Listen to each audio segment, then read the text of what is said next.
security guard Harold saw hundreds of customers every day. But this woman was different.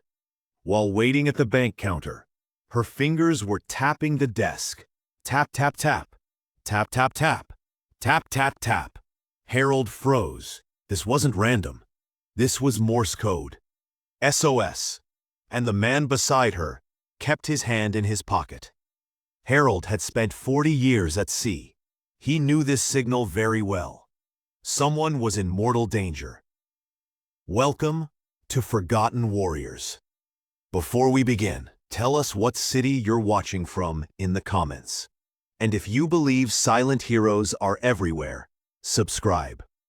Because some sailors may come ashore, but what they learned never fades. Boston, downtown, First National Bank. Century-old building, modern security. Harold Turner had been security guard here for 10 years. 76 years old, retired Navy man. People loved Harold. He'd greet them at the door with a smile, help the elderly, give candy to kids. They called him Sailor Harold, always telling sea stories. Storms, ports, distant lands. But Harold had stories he didn't tell. Cold War, submarines, secret missions, nights he saved lives with Morse code. Nobody knew these. Harold didn't share. That day started normal. Morning shift. Harold at his usual spot, by the entrance, greeting people, checking bags. Around noon he saw them. Young woman, maybe 30, beautiful, well-dressed, but something in her face. Fear, tension, Harold couldn't be sure. A man was with her, in his 40s, suit and tie, looked normal, too normal. Harold's experience said those who looked too normal, you're sometimes the most dangerous. They came in. Harold greeted them. The woman tried to smile, but failed. The man didn't even look. Harold watched them. Something was wrong. 40 years at sea, 10 years security. His instincts rarely failed. The couple went to teller window 3. Cash withdrawal. Harold kept his position, but his eyes stayed on them. And then he saw it. The woman was filling out a form, her fingers tapping the desk. At first it seemed ordinary. Nervous person. But Harold's ear caught the rhythm. 3 short, 3 long, 3 short. Harold's blood ran cold.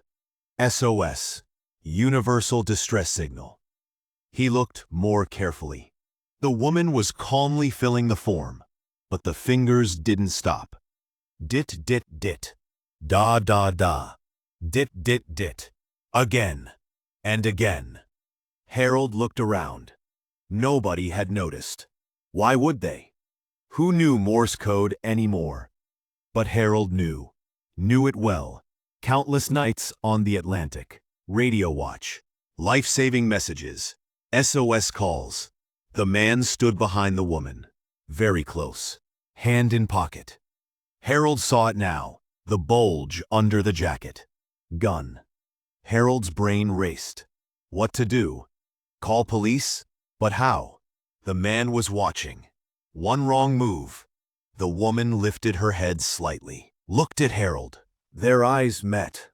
And Harold saw desperation, fear, and hope.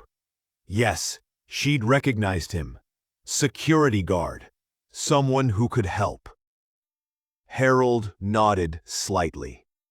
I understand, he tried to say. Don't worry. But how? How would he help? While thinking, the woman's fingers moved again. Different this time. Dot it, dot it. Dit, dit, dit. Dit, dit. Dit, dot it, dit. Harold assembled the letters. C-H-I-L-D. Child. His heart squeezed. Did she have a child? Were they threatening? The woman continued. Dit, dit, dit. Da, da, da. Da, dit. S-O-N. Son. Harold understood. They had her son hostage. That's why the woman was here, forced to withdraw money. Harold checked his watch. Bank manager Sarah Martinez was in her office. He had to warn her. But how? He had a radio, but the man would hear. Phone. Too obvious. While thinking, an elderly customer came through the door. Mr. Wilson, retired teacher who came every week, walking with his cane. "Morning, Harold," he said cheerfully. Harold had an idea. "Mr. Wilson, how are you? Come, help me fill out this form." The old man was puzzled. "Form?" Harold pulled him to the corner, spoke low. "Listen to me. The woman at window 3, she's in danger. Man with her is armed. Call police. Quietly." Mr. Wilson's eyes widened, but he didn't panic. 40-year teacher knew how to stay calm. "Got it," he said. Going to the restroom, Harold returned to his spot, trying to look normal. The man was still watching the woman. She was withdrawing money now. Large amount. Hundreds of thousands. Harold's cell phone vibrated. Message. From Sarah. "Understood. Team's on the way. Stay calm."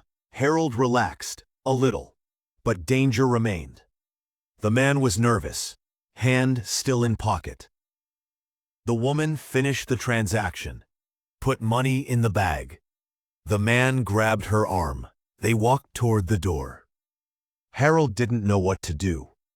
If they got outside, if they escaped before police arrived. Just then bank manager Sarah appeared, smiling. Very natural. "Mrs. Thompson, so good to see you. Would you come to my office? We need to discuss your account." The man tensed. "What? Which account?" Sarah still smiled. "Special customer account. We must handle it immediately. Just a few minutes." The woman, Mrs. Thompson looked hopeful. The man hesitated. "We're in a hurry," he said. "I understand, but this is important. Legal matter. 5 minutes, I promise." Harold positioned himself, moved closer to the door. If the man tried to run, but the man agreed. Maybe not to raise suspicion. They followed Sarah. Harold took a deep breath. Going well. Sarah was buying time. 2 minutes later, police cars arrived silently. No sirens, no lights. Professional. Harold directed them inside. Whispered. "Manager's office. Man is armed. Woman's son is hostage." Police chief nodded. Directed his team with hand signals. They took position silently. Harold waited, heart pounding. Even 40 years ago, tracking Russian subs in the North Sea, he hadn't been this tense. Voices came from the office, calm at first, then loud. The man was shouting, "Enough, we're leaving." Door opened. The man came out pushing the woman ahead, gun now visible. "Back off," he shouted. "Back off or drop the weapon." Police chief was firm. "You're surrounded. It's over." The man used the woman as shield, gun pressed to her head. Harold saw. The man would pull the trigger. He was panicking, lost control. And Harold acted. 76 years old, arthritic knees, but still a sailor, still a warrior. He threw the cane, borrowed from Mr. Wilson, right at the man's wrist. The gun fired, but upward. The woman threw herself down. Police moved. Within seconds, the man was down, cuffed. Harold leaned against the wall, breathing hard. He was old, too old for this. Mrs. Thompson, real name Linda Mitchell, hugged Harold, crying. "You understood," she kept saying. "You understood the Morse code. How?" Harold smiled. "Old sailor, some things you don't forget." Linda was sobbing. "My son, Danny, they kidnapped him. Said they'd kill him if I didn't get the money." "Don't worry," said the police chief. "We got the guy. He'll talk. We'll find Danny." And they did. 2 hours later, in an old warehouse, safe and sound, brave 8-year-old boy. Harold watched it all unfold. He was happy, tired but happy. Sarah came to him. "Harold, you're a hero." "No," said Harold, "just an old sailor. Right place, right time." "Morse code," said Sarah. "Who knows that anymore?" Harold shrugged. Sometimes old skills come in handy. Next day, Harold came to work as usual. Stood at the door, greeted people. But something had changed. People looked at him differently, with respect, with gratitude. Linda and Danny came to visit. Danny hugged Harold. "Thank you," he said, "for saving my mom." Harold's eyes filled. "You're welcome, son." Linda handed him a gift. Small package. "What's this?" "Open and see." Harold opened it. Inside was an old Morse code telegraph key. Brass, worn but beautiful. "It was my father's," said Linda. "He was Navy too. I thought maybe you'd like it." Harold took the key in his hand. Heavy, real. Memories came back. Good memories. "Thank you," he said, voice shaking. "Thank you so much." That evening, Harold sat at home, looked at the telegraph key, touched it gently. Dit da dit dit. Da da da. Da dit dit dit. Dit. Love. Love. He thought of his wife Mary. Lost her 5 years ago. "I love you," she'd say always, in Morse code, like a joke, but serious. Harold smiled. Mary would be happy today. That he saved someone. That old skills came through. Phone rang. His granddaughter, studying at university in Boston. "Grandpa, saw you on the news. Was that you?" "Yes, Jamie, that was me." "You're amazing, Grandpa. Morse code, who knows that anymore?" Harold laughed. "Well, I do. Will you teach me?" Harold's heart warmed. "Of course, sweetheart. Anytime you want." After hanging up, Harold looked out the window. Could see Boston Harbor. Ships, sea, seagulls. 40 years at sea. 10 years on land. But a sailor is always a sailor. And what you learn, that stays with you always. Next week, Jamie came. Harold started teaching her Morse code. With the old telegraph key. "First rule," said Harold. "Listen. Always listen. Sometimes the life-saving sound comes very quiet."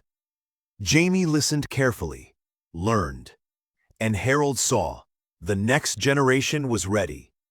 Old skills wouldn't be lost. Bank life continued. Harold stood at the door.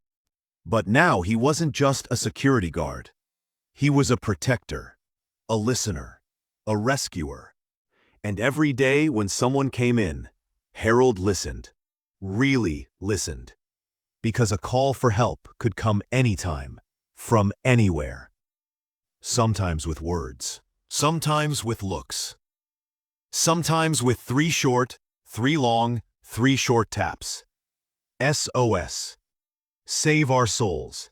And Harold Turner, old sailor, was always ready, always listening, always protecting.